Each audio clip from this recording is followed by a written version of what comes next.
All right, this is my audience. We're kind of crammed, so we have it set up so everything is situated, but it's the usuals. And thank you. All right, guys.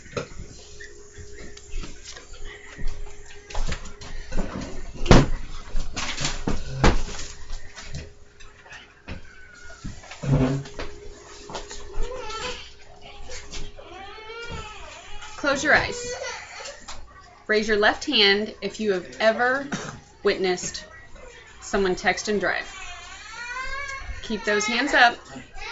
Now, raise your right hand if you have ever been the one to text and drive.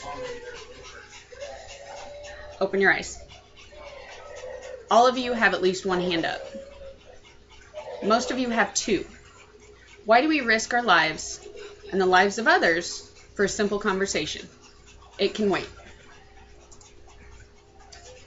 Mariah West, a beautiful high school senior, was headed to a minor league baseball game in Springfield, Missouri in 2009, a day before her graduation.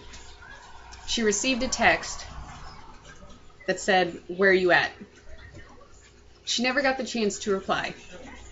Instead, her car clipped the bridge and she was partially ejected.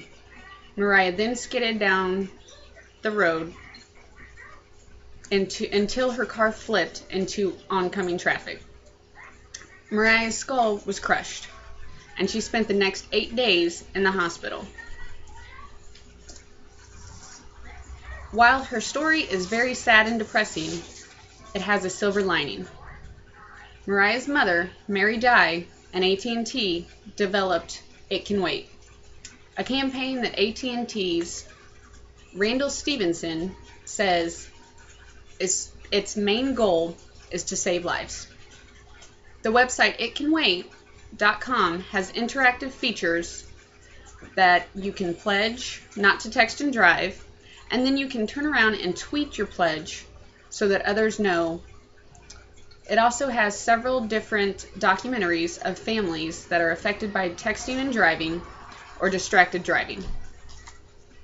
Distracted driving, as defined by distraction.gov, is any activity that could divert a person's attention away from the primary task of driving.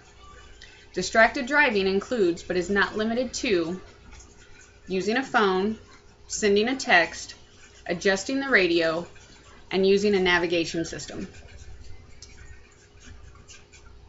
It only takes one of these to classify you as distracted, but Amanda Cloher had two. Amanda's accident occurred when she was using both her cell phone and her GPS. June 20th, 2008, Amanda's mother's birthday, wasn't spent opening presents and eating cake. In lieu of these birthday staples, the family rushed to the hospital. There, the doctors and highway patrolmen informed her family that Amanda had rear-ended a tractor trailer. It was hauling a forklift. She had crushed the entire right side of her face. Amanda's mother, who had seen her every day for 24 years, said that she did not recognize her daughter. She also said that she had to feel her heart to make sure that Amanda was still alive. But guess what? Amanda survived. She spent over a month in the hospital, lost her right eye, and has had 20 reconstructive surgeries. She still says, "This is what lucky looks like." But not everyone is as lucky as Amanda was. And distracted driving is illegal in most states and for most drivers. However, in North Carolina, tractor trailers are permitted to use a dispatch system, which resembles an iPad or another form of a tablet. These systems are used to check arrival times, to get the information on the loads that they're hauling, or to pick up another load. Mr. Jet had a dispatch system installed in his truck. The dispatch system message was telling him that he had an additional load to be picked up. In 2008, Mr. Jet was cruising 60 miles an hour, and he read the message. His dispatch system had actually distracted him, causing him to plow into the slowed lane of traffic. His tractor trailer had hit more than 2 vehicles. He missed the lane close signs, the brake lights, and the additional load offer. He did, however, manage to damage others' lives. In the first SUV, there was a 3-year-old in the car seat who suffered severe and permanent brain damage. In the second SUV, there was an 18-month-old in his car seat, and he wasn't so lucky. As I said, this wreck occurred while Mr. Jet was legally distracted. So what is being done? Well, legally, states are banning cell phone usage. Novice drivers, means under the age of 22, carries a $200 fine in Missouri. There's also a ban of handheld as well as hands-free, and some states have an actual texting ban. So why are hands-free banned? Actually, Utah psychologists did a study. Distracted drivers, both handheld, hands-free, and with a blood alcohol content of 0.08, guess what the results were? 3 of the phone users had rear-ended the simulated pace car.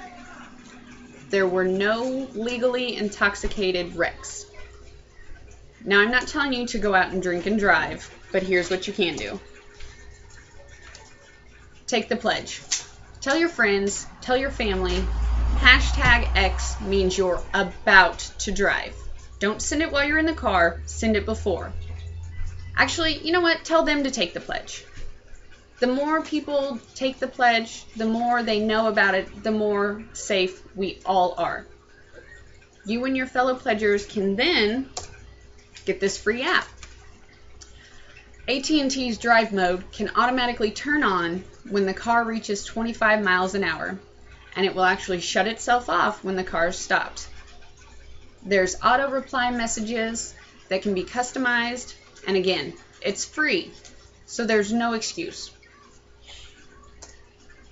I'm just as guilty as you are of distracted driving, but I took the pledge on July 9th, 2014 to not text and drive.